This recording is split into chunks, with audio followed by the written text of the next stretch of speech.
The world of business is more complex than ever. The world of human resources and compensation is also getting more complex.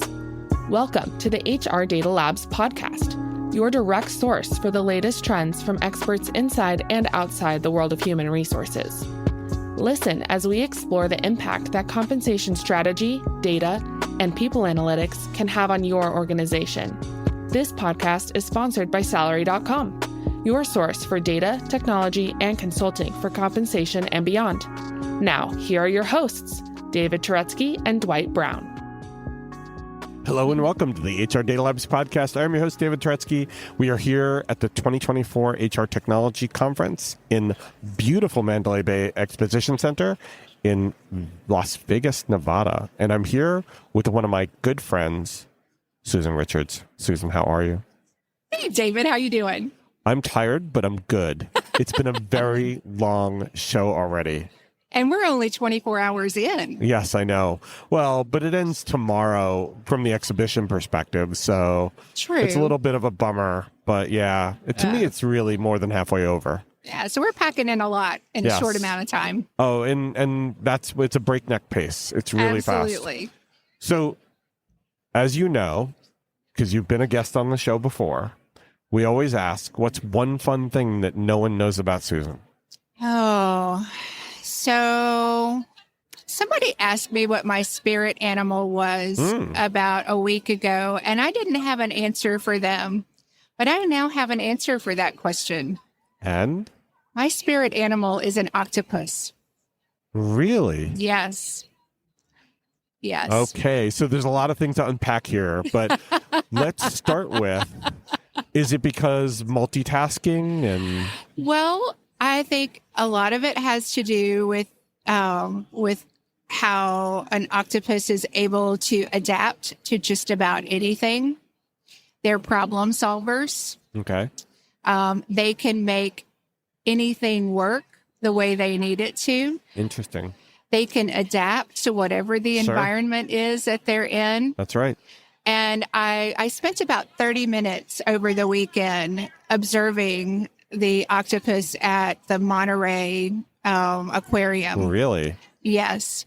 And absolutely fell in love because he went from this bright red color and being very small to like extending his tentacles and moving around in the aquarium and changing colors from this bright red to this interesting gray color to almost a green color when he went into the kelp forest. Wow. And I'm like, yeah, I could, that made a lot of sense to me. So it's very funny you mention this because there was an article in Apple News actually it may have been today, that says that octopuses like to boss around fish, and when they don't fall in line, they literally punch the fish. I have seen that video and fascinating. I laugh out loud every time I see it.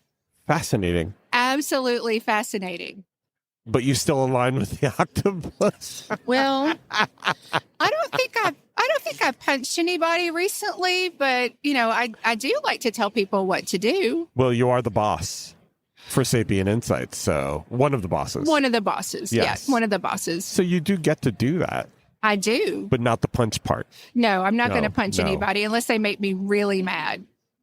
It's good to know. Very good to know. And now everybody who listens to the HR Data Labs podcast will know that as well. That's a good thing to know. Well, so let's transition to probably one of the fascinating things, talking to such an amazing, brilliant person such as yourself. And no, I'm not trying to blow smoke. I really do hold not only all the people from Sapient in very high regard, but most especially my two best friends, Terry and Susan. But when you listen to even Stacy talk about the HR technology survey and whatnot, you learn so much. And that's why I value the moments I get to spend with all of you. So obviously, if we look around the HR technology show, there's lots of themes. There's a lot of stuff going on. But one of the most important themes is obviously artificial intelligence and how it's impacting the world of HR. Yes. Given that literally almost every single booth here, except for Omaha Steaks, they don't actually have AI on. Give them another year. Yes, I will.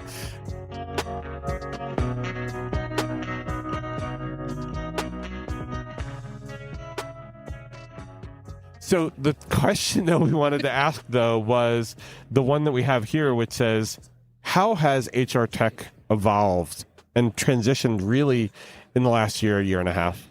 This is William Tincup, and I'd like to direct you to a wonderful limited series podcast that Ryan and I recorded live at the ERE Recruiting Innovation Summit. We sat down with 20 recruiting and TA leaders from around the world to hear what today's best recruiters are doing to stay sharp, stay relevant, and stay ahead. It's called The Talent Shift. You'll love it. You'll find the podcast wherever you get your podcasts. Listen, like, review, share. Do you? Interesting question. And, what we're seeing with clients that we're working with and with the vendors that we work with is it's like the world of HR tech is expanding again. So, I think we go through these cycles where you see a lot of innovation and lots of cool new organizations, cool new tech springing up because there are problems that need to be solved. And you have great thinkers and folks who can put things together and solve that problem. And lots of energy and lots of money. Lots of energy and a lot of money. We're not seeing as much money out there as we were a few years ago, but there's still money out there to be had. So you go through these cycles where there's a lot of innovation and then those organizations get gobbled up. Yes. By our friends who have been in the business for a long time. Right. And as that happens, there's another cycle of innovation that starts to spring up. Right.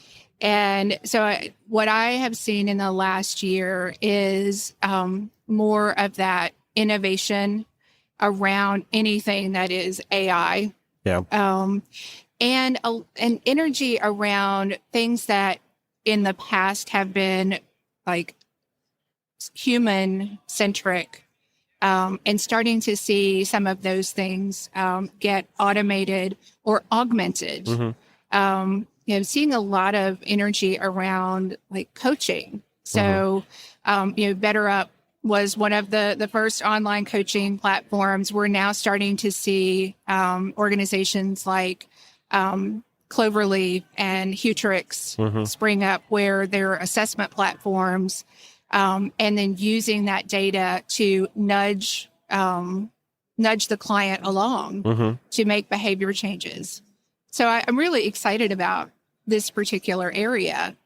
We love working with our clients who are doing leadership development and coaching, and how can we leverage some technology to make that process more straightforward and get it farther into the organization. So it's not just at the top of the house anymore. And I was going to ask you about services, because with all the technologies that are here, it kind of expects that all of the people that are going to buy this technology know how to implement it and implement it well.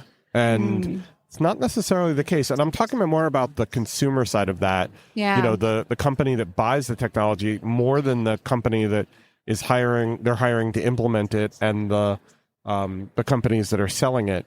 I'm talking about the people that need to get augmented on that consumer side of that equation, because they don't have the people, and the people are doing their day job. Right. They're doing their day jobs. And that's one of the things that we found in our data this year in the HR technology survey, that services are incredibly important now.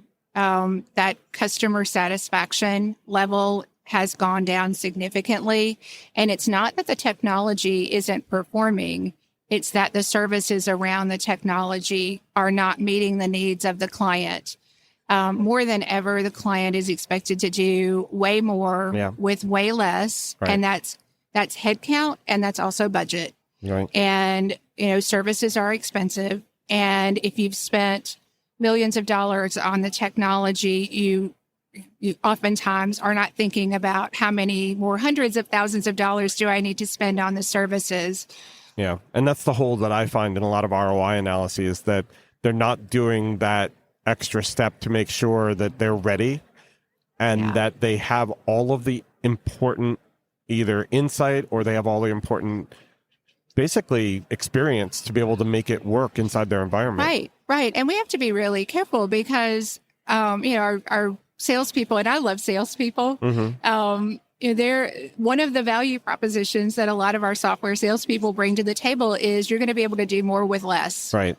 And that's no matter how many times they say it, we still fall for it. Yeah.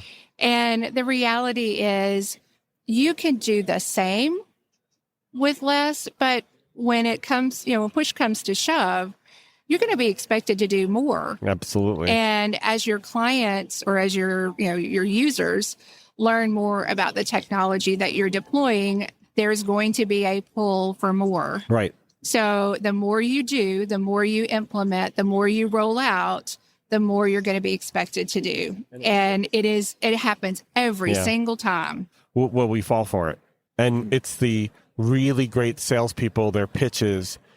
And we use that as part of our ROI. We use it as part of our justification for buying the technology. And, to your point, we just fall in that trap every single time of, we can do this. And the salesperson goes, you don't need to add staff. You don't need to get services. You don't need to hire consultants to do this. We'll do it for you. Our professional services team will help you through everything. Right. And the professional services are great. A lot of times they know a lot about the system that they're implementing. They probably don't know about your business. Right. And that's where having a business advisor can go a long way to help you sort out what is real versus what is smoke and mirrors, versus, what you need to do right now and where you need to put your priorities and what can go on the back burner. Like what you hear so far? Make sure you never miss a show by clicking subscribe. This podcast is made possible by Salary.com. Now, back to the show. But Susan, but all those professional services people, they're order takers. They're not consultants. They're not going to be able to ask you the question of where are you going with your functions in the next 5 to 10 years? Because when you implement this, it should have a lifespan for you. I mean, your license is for that long, or your service contract. So, don't you need to hire a services or a consultant like Sapient or Salary.com to be able to, or both, to be able to get through those implementations and make sure that they're actually achieving the goals that you'd set forward in the beginning? A lot of times, yes, you could use those services. And the advisory services can be a light touch, or they can be a more significant touch to the project or the program. It's always good to get an independent third party perspective, from someone that you trust. Somebody who's been there, done that, has actually lived in the trenches, who has actually, done the work of HR or has done the work of payroll. Right. And, that's why, I love the work that we do, because we can actually work with our clients and advise them from the perspective of those of us who have been in the trenches with our clients. And you do, and that, again, we don't sell on this program. This is all thought leadership. So this is thought leadership here. Sapient does selection through implementation, right? Yes. You help companies decide what's right. Yeah. So we use our research to help organizations figure out what products are going to best meet their needs. We also do some work with clients around looking at things beyond just the technology. So, I can tell you what the top 5 products are in HRMS, and those top 5 products might not be the top 5 for your organization. Right. So it depends on what's happening in your organization. What kind of culture do you have? Right. What kind of IT strategy Right. do you have? And where are you going? Do you need to Right. be prepared to scale or double what you are today or Right. what you are tomorrow? So asking those critical questions can help. And then from an implementation standpoint, we're agnostic. And we're going to advise our clients on good practices for any sort of implementation. So things like making sure that you have a project manager on the ground, things like including change in the implementation so that you do recognize that return on investment. Right.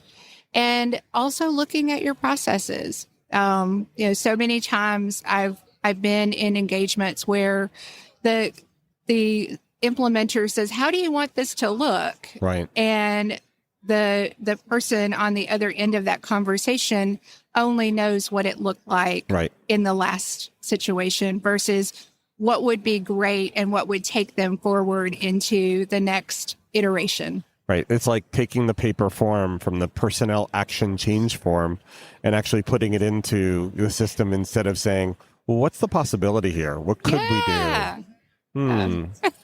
Yeah. Yeah. Remember the manila envelope that had the really, really secure red thread that went through? Oh, yes. I love those red threads. Yes. Yeah. One of the other things that I typically will consult with people on is the data that gets kind of, I don't want to say it gets left behind, but a lot of times people will just say, oh, well, we're just going to port the data from the old one to the new one and not take advantage of some of the really cool new either strategies or features or the architecture of the new technology.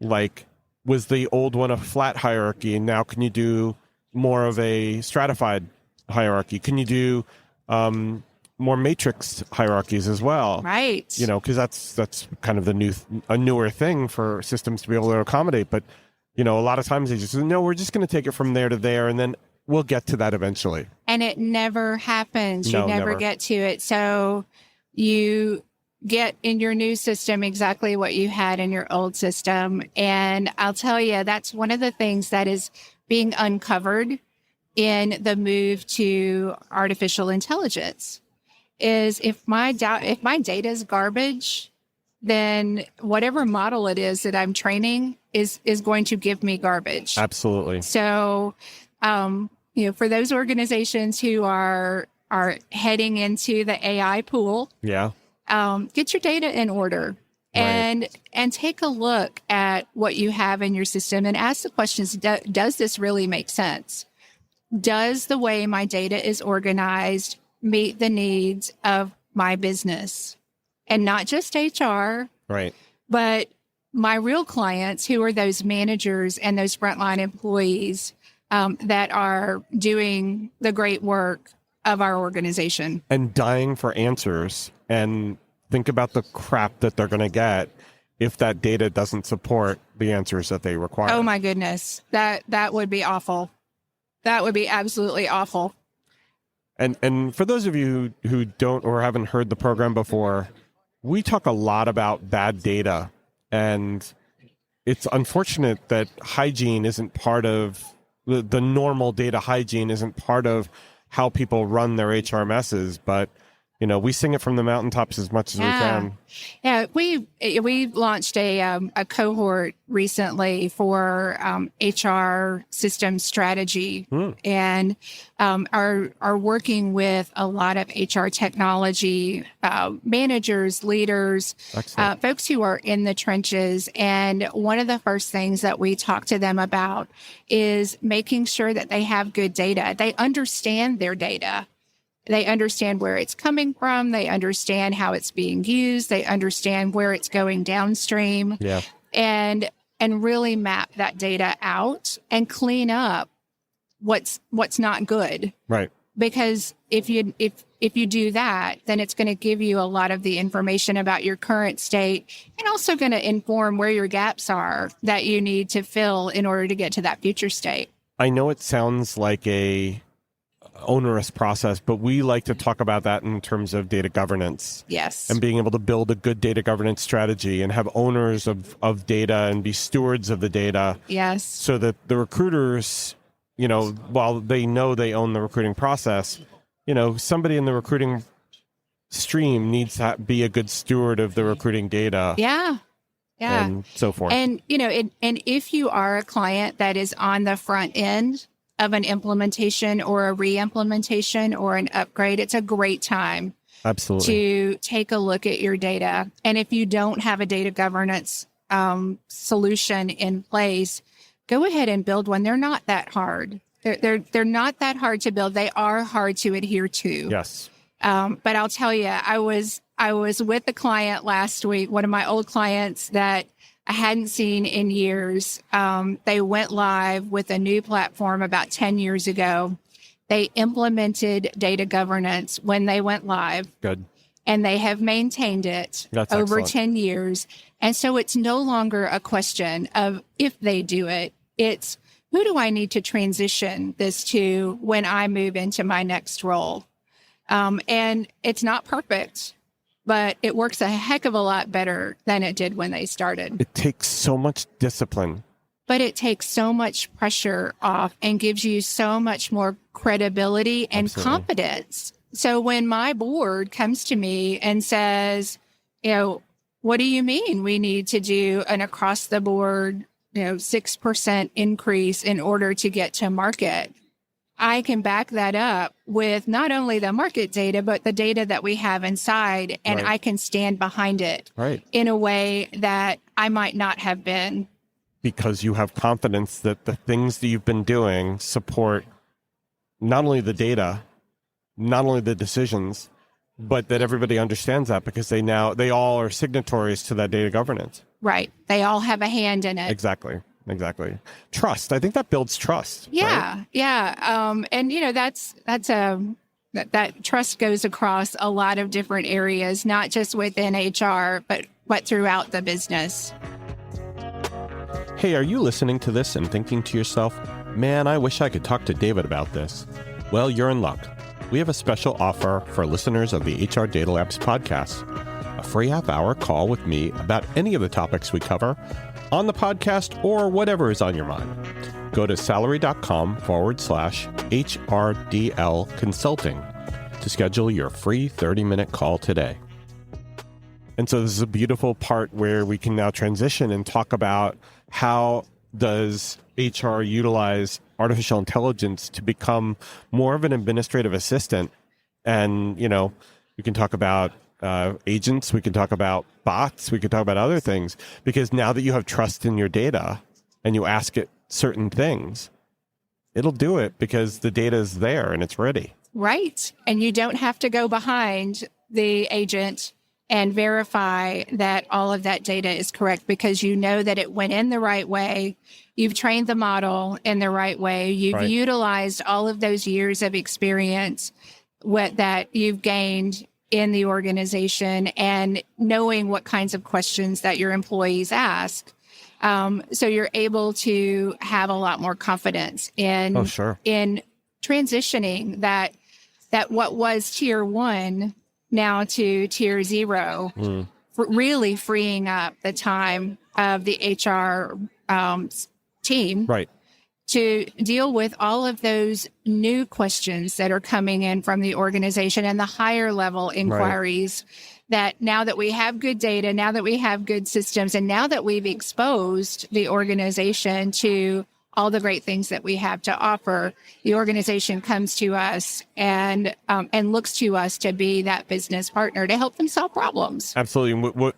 There's a old commercial in New Jersey from a clothier called Sims, where Cy Sims was the owner, and this is a 100-year-old clothing company, and he used to say that an educated consumer is his best customer. And I know it took a long time to get to that, so I apologize. But but that, I mean, if you're in the New York metropolitan area, you might remember that because it made you feel like I'm educated. I know what I'm looking for. I know, I know how to buy a suit. I feel like I can go and see, this is a good thread count. It'll look good on me. That's what they meant, right? And so in this case, now that we know the data, we know what we can ask it, we're now going to get brave and start asking it new things. Right. Push it in new directions. Absolutely. And then we can train the model to advance with us. And I think this even goes back out to our vendors, our software vendors. So if our customers, our buyers are educated, Yes, they know where they are. They know where they're trying to go. They understand where their gaps are, and they know what questions to ask the vendors. And Right. the vendors can be realistic with them to say, yes, we can do this. And it's, and there's an extension for that. Right. Let's have that conversation so that those service levels go back up to Right. where we want them to be. Well, and it's really hard to have those conversations when you're not being realistic and you don't have that handle, and you go to a vendor and the vendor says, and I've never heard a vendor say this, I don't think you're ready. Your data's not in order. Your processes aren't in order. You don't have a data governance strategy. Never heard that. So that's where we can be really helpful. Yeah. Because we are that independent third party. We don't have a dog in the fight. We are interested in making sure our clients are ready and successful. And I know you guys are the same way. Mm-hmm. And if a client isn't ready, then we can have that conversation with them and give them that roadmap to how do you get there? Right. And work with the vendors along the way as well. Yeah. In our environment, it's like somebody says, I want to become a pay equity certified company. I want you to do a pay equity analysis for us. And the consulting team will then start investigating their data and start looking at, do you have all these artifacts and blah, blah, blah. And then we'll have to be realistic with them about all the holes that we find, and then take those steps to remediate that before we ever go toward we see significant gaps that have statistical significance or not. So absolutely. I mean, it goes back to that whole credibility conversation. Right. Because if we don't ask the questions and we don't help fill the gaps, then when we get to our executive level with our analysis and our reporting, they're going to ask us those questions and we're not going to have the right answers. Because they're going to have to sign off on it. And if they don't feel comfortable that they've asked those questions, they're not going to sign off on it. Of course not. Yeah. I wouldn't. That was funny. So let's talk a little bit about those AI bots, though, and how do we get to the comfort level that they are doing what we ask them to do? Now, I've talked a number of times today about agents. Mm-hmm. I've talked a number of times about bots. I've talked a number of times about just generative AI and, its place in an enterprise environment that fits for HR, that works for HR. What are you seeing in terms of how companies are adopting artificial intelligence with a focus on HR?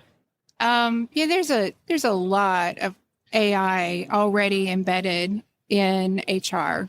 There's a lot of automation that's already there, and sometimes clients don't even know it's there. So one of the first things is like figure out what you have, right? Figure out what's already working, and then dream a little bit and figure out what it is that you want to offload. What is it that is time intensive that could very well be automated, or something that you could do the same way over and over again and not have to take up the time of a human to do. So do you think this is really being relegated to non-value added repetitive tasks, or are there others as well? No. Compliance is at the very foundation of HR. Right. And I believe there are a lot of tasks that are compliance related that could be handled by a bot, by other AI functions. And it can be done very consistently. It can be done on time. Mm-hmm. It can keep us out of the hot water of all kinds of opportunity to keep us out of hot water and do the things that I think of as hygiene. Yeah. In the HR function, it's the table stakes. It's the stuff that you got to do. You got to do it well. You got to do it well consistently. Right.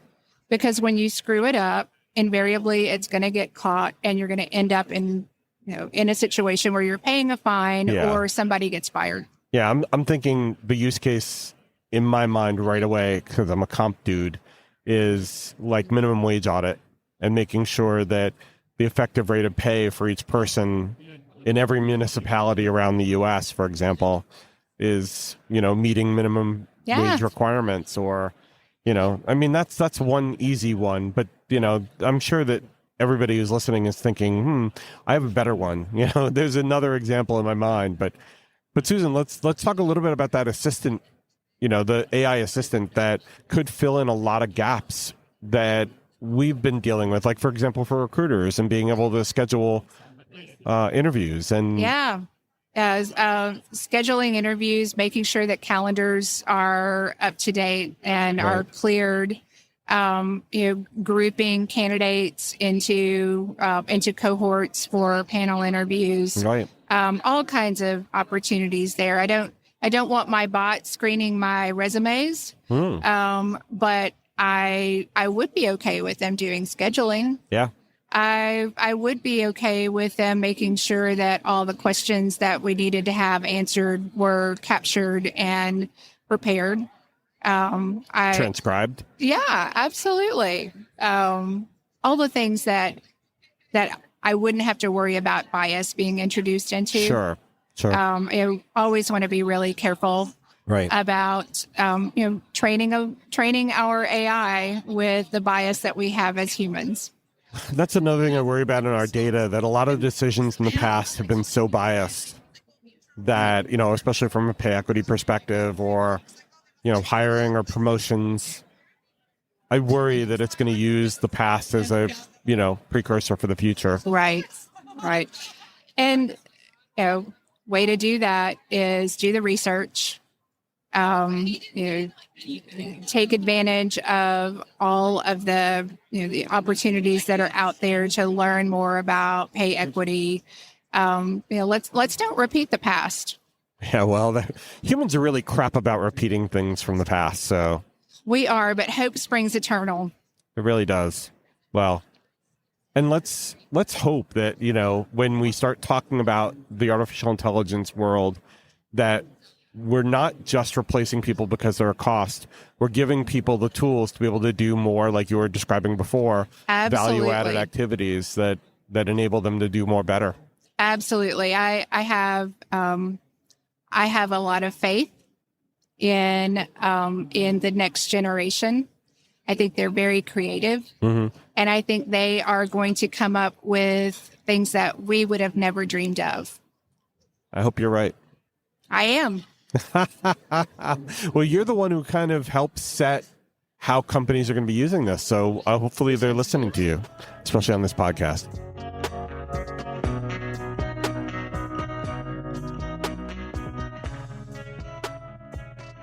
So, Susan, thank you so much for being with us. You're awesome. I really look forward to every HR Tech because I get a chance to speak to you.